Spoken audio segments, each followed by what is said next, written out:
engagement in the last 3 years have been enriching and rewarding, particularly with speeches from people around the world who admonish us to stay the course in the implementation of current reforms. I was also thrilled by the frank discussions and no-holds-barred submissions made by the panelists at the plenaries. I was represented in Nasarawa last week at the meeting of National Council on Development Planning, and it is reassuring to note that state governors, honorable ministers, permanent secretaries, director generals of government agencies, directors of federal and state MDAs, civil society organizations, development partners, as well as captain of industry are interested in our development trajectory, and they are willing to participate, as indeed is confirmed by the participation in this year's summit. Well, yes, indeed, the Minister of Budget and Planning, Atiku Begudi, talking about several issues, including, remember, he also did highlight that the decline, the economic challenges have been arrested. I know he used the word arrested in one of the forums, still in the same NESG. But we'll talk about that and more. We're joined here now by Laolu Akande, former presidential aide. Good morning, and thank you for coming on today. Good morning.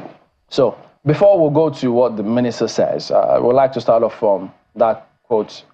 There is no vacancy in government, in the presidency, as the president and the VP are out of the country. So Mr. Bayonanuga put up that statement, and he did say, for those who think it's new, it is not new. He also did reference in 2022 when the president and the VP were not in the country at the time. Right. Talk to us about it. Well, I think the ideal thing is for us not to have a situation where both the president and the vice president are not in town. That's the ideal situation. And I remember that, for the 8 years, that I served, that happened once, during the time of the burial of the Queen, which also fell the same time with the hunger, and I knew how the communication between the president and the vice president was quite, checking on each other to ensure that somebody gets back. Now, so in the 8 years, they managed, to ensure that, for the most part, one person is always on the ground. I know quite a few times when the vice president had to really just wrap up, foreign trips because, something has happened, the president will have to travel. And I don't think that, we don't have the same situation here. I'm sure that both the president and the vice president, that is President Tinubu and Vice President Shettima, I'm sure that they're also trying to see how to make things happen. But on this occasion, and I think this is the second time, based on what Mr. Onanuga said, that this has happened. It's not ideal. It's not ideal. But I think, in my own view, and this is where my view comes in, I think we still have a very serious problems of a sustained trust, in the relationship between the president and the vice president. You mean now or over time? Over time. And you must give kudos to President Buhari, who actually, for about 4 or 5 times in the first time, actually handed over power to his deputy when he was going on vacation. But there was one famous one that there were controversy as to that didn't happen. Well, so in the second time, it didn't happen at all, and many people believe that it was because of, some of the things that happened in the last time. But you still have to give him the credit that he actually will say that, look, 5 times he said that, look, I'm going away, I'm going on a vacation. And that's what the Constitution says in section 145, that whenever, that's how that section opens up, say, whenever the president goes on vacation, okay? But we must also say that the idea of having a working vacation, which then enables the president to keep power even when he was on vacation, also started with President Buhari, which is what President Tinubu is now building on. But I think the important thing to public interest is that, look, let us try and attain the ideal, you have a president, you have a vice president. It's important that at least one of them is on ground. Because let me tell you, the work of governance, especially at the federal level that I have seen, requires a lot of hand-holding, requires a lot of coordination. The president may desire something. The fact that the president desires it and the president has even spoken about it, it doesn't mean that it's going to happen in a jiffy. I'll give you an example. The president said that the university workers, I think particularly lecturers, they should be delisted from IPs. IPs is the system that they use, to pay every Yeah. The president and FEC in December last year. They just did it. This is October. They just did it probably last week. It took about 10 months after the president and FEC between December had said this should be done. That is why it's not ideal to leave governance, to anybody else. Look, a lot of people don't even take the position. Now, this is not about personalities. They don't take the position of vice president seriously, except they know that he has the authority. So the ideal thing is for the president to always ensure that when he's not home, the VP is properly situated. From what you've seen, yes, is that a problem of the Constitution or the individuals or their hangers-on? Well, so it's all of that. In the case of President Buhari, where I served, everybody knows about the cabal. There's nobody in Nigeria that didn't know that the so-called cabal played a major role.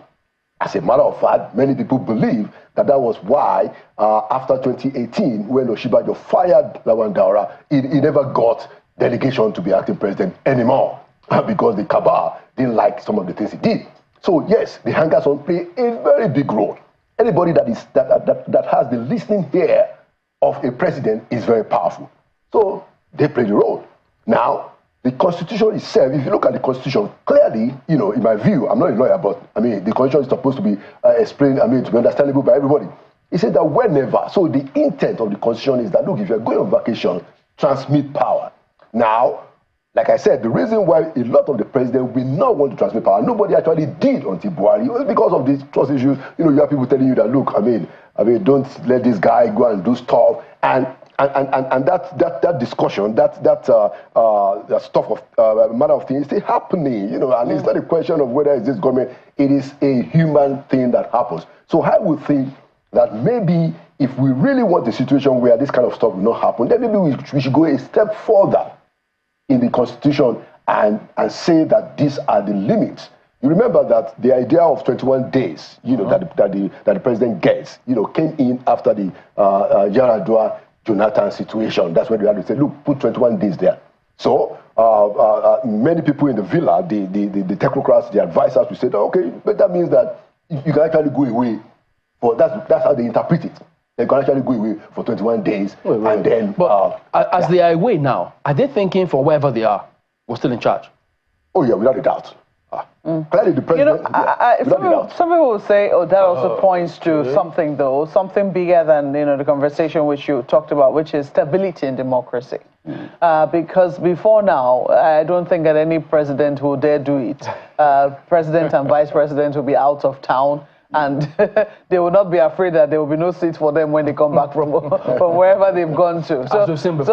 Would you say that we've gotten to a place where we can say we're certain in our democracy that this has come to stay? It cannot be shaken. You mean that the fear of, if you are not in the country... Of a coup d'etat. Let me be very clear. Yeah. And I think, I think we have got to that point. I think the soldiers, and we have to give credit again to President Obasanjo, he took care of that, he managed to restructure, remove all those that have had, and then other presidents build on it. I know a lot of concessions that were given to people in the military, just so they can do their job. So I would think reasonably, and I don't think Nigerians also have the appetite for military rule. Although you see people trying to, rumble, and then, you have to say that, look, whatever it is, the worst democratic system is better than the best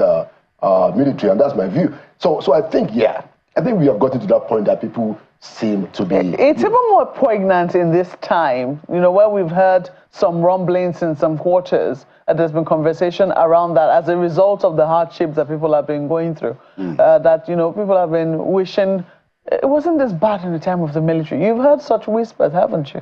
Yeah, well, but honestly, it's because I lived... in the military era. Yeah, as a professional, I even got into trouble myself, covering the attempted assassination of General Dia. So you don't want to come. We don't need any military rule. I mean, look at the story. I think we can deal with ourselves. We can deal with ourselves as the civilians. You can say what needs to be said, and that is why I always say that it's important in the democracy for people to speak out. It's so important. When you speak out, it is you are constraining behavior, even if not immediately, on a long term. But if everybody just keeps quiet and say we'll be watching, I think that's unpatriotic. We got to speak out objectively. We got to speak out in a way that lets the people in government know that we are following, we are watching, and we insist that the public interest should be enforced. It is interesting. I'm sure you're also watching, with very, very great worry over what has also transpired in Jigawa. It's been all over the news. I'm surprised to see just how much international media interest, this story has also generated. And you have to ask, what day are we going to be past this? What day? I mean, we used to transport our petroleum products via pipelines. Pipelines were not safe. Now we decided to do it via tankers, and look at the disasters we're recording here and there. Was this something that, while you were in government, gave governments or the heads of state, maybe not the heads of state now, but the president, sleepless nights? Is this something you are aware that they really deliberated over? Well, I mean, it's without a doubt, anybody who is in government, will. With a little bit of human kindness and compassion, and even a sense of responsibility, will be worried. Now, like I said, there's a difference between desire and a plan. And even when there is a plan, and this is the point that I keep, emphasizing. Even when there's a plan, you have to ensure. It's like you have to move from desk to desk. To get this. Why is I have seen several instances, I can assure you. Look, I mean, the VP that I worked for, for 8 years, acted as president for over 170 days altogether. So I get an idea. Even when you are acting president, when you are president and you say this is what you want, you must give your aides the responsibilities of following up. They have to be pushing it from place to place. This is what the president said. You move it to the next. That is what it takes. So to get things done. To get things done. And that's why we always scream that, look, there is no coordination. In this particular administration, coordination is poor. And we have said it over and over again. The chief of staff, the secretary to the government of federal, they must be hands-on. They don't really have time for a lot of the political games because they both are responsible for the most part, and the ministers, to ensure that things get done. The president, I just give you an example. The president said, look, get ASU people out of IPs. FEC made the decision in December. They just did it last week. Does he in October, 10 months after? Yes, that was when the Accountant General announced at the conference. But the challenge is, so what would you suggest as a way out? Because it doesn't always have to be like that. If it's taking 10 months to just carry out this, what we call a very basic directive, how much more if it's got to be a major policy change? So that's exactly what I'm trying to get at. That look, if for something that is simple as removing them from IPs, when they have even proposed alternatives that government has stress tested, they propose UTAS, that we can use it. It's already set up. The government has tested it. They see that it's good. But then it still took. So you must have people around you who are committed to the work. I mean, we see how it's done in Britain, in US, even in a place like Rwanda. or Ghana. We see the way these things are done. When you have a presidential appointment or you work for the governor, it's serious business. Because guess what? The president cannot do anything more than to make a directive. He holds the power to say that is what should happen. It's the people that are around him that will have to do the legwork to ensure, and his own responsibility is to make sure that those people are there and that they are doing the work. So if you then have a situation where, guys are just playing around, people are committed to other things, people are trying to take care of themselves, I didn't come to Abuja to count houses, this is the kind of thing that you hear, people in responsible positions say. They say, I didn't come to Abuja to count the number of bridges. This is what people are saying, and I'm not saying not just in this government. It's ridiculous. It's ridiculous. So the work of the government is urgent. Those who argue that we need a young and fit president to perhaps move the needle, all of those things, this is what they'll say, well, you see, we have a point. Well, I don't think it's about age, really, honestly. I don't think so. To the extent that if the person is able, his mind is alert. And I think, President Tinubu's mind is alert, whatever it is that we've seen. He has shown that the mind is there.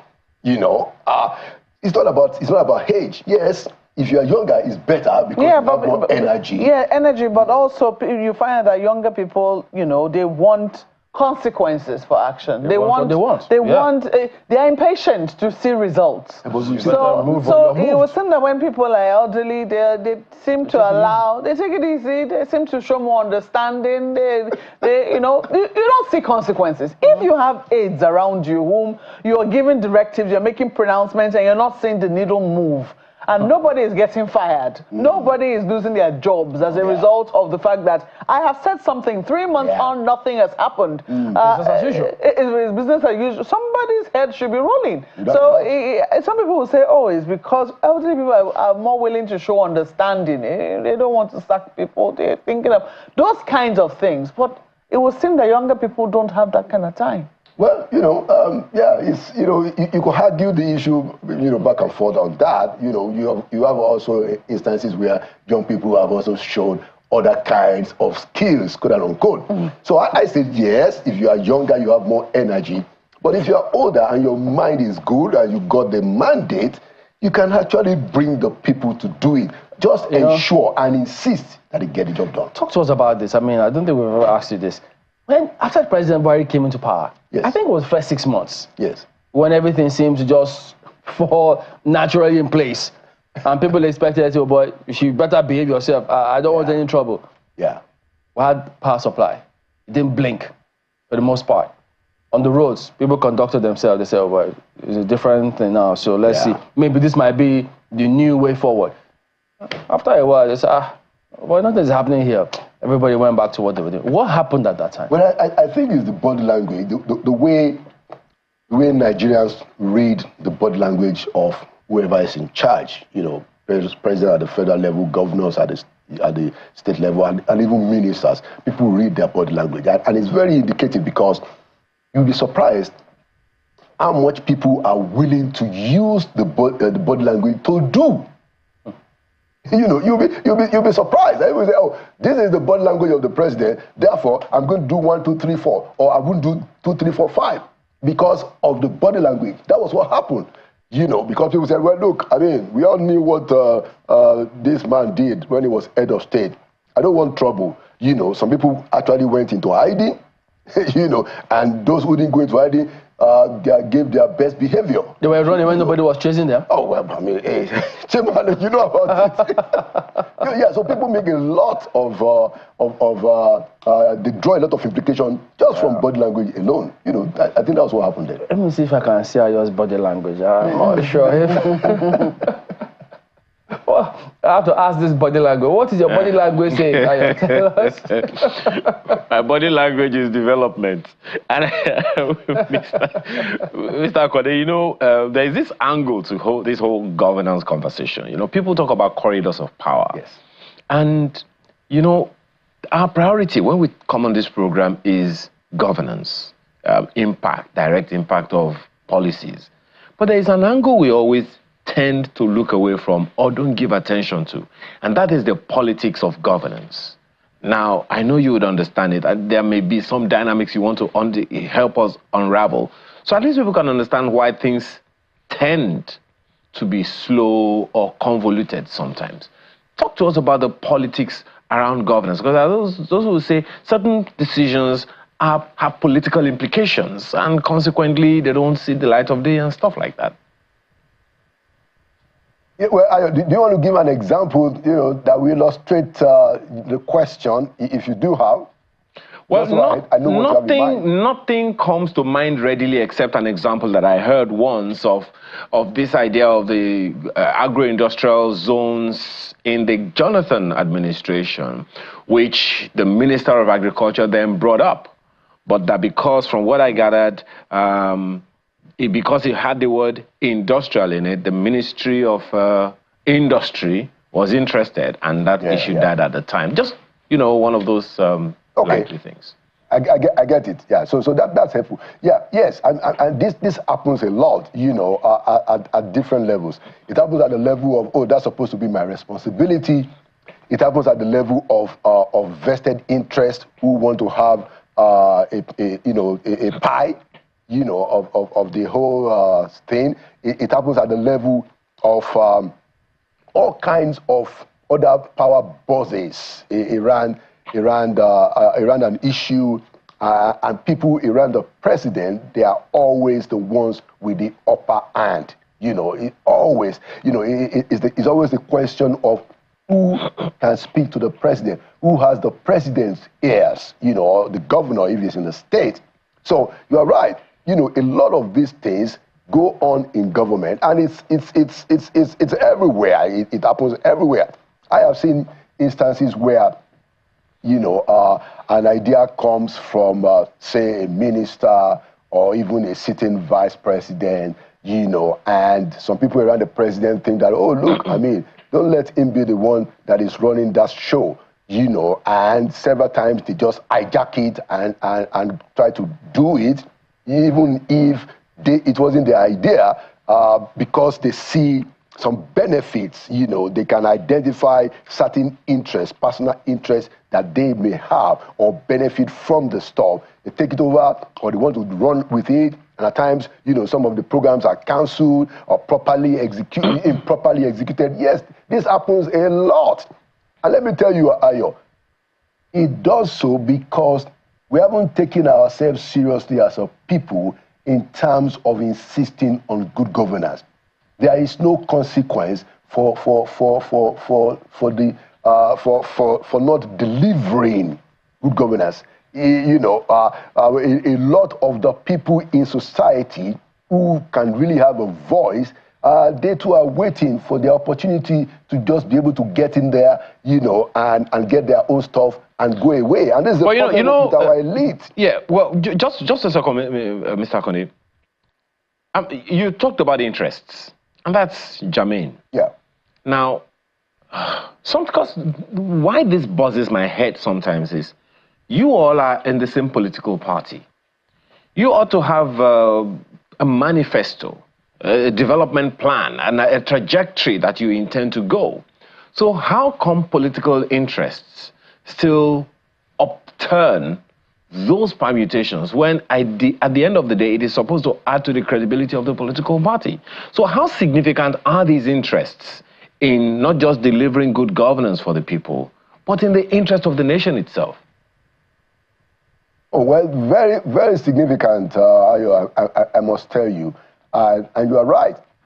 A political party wins an election, in the process of the electoral campaign, they articulated a manifesto, and, you expect that when they get there, that is what they want to do. It doesn't always work as easy as that.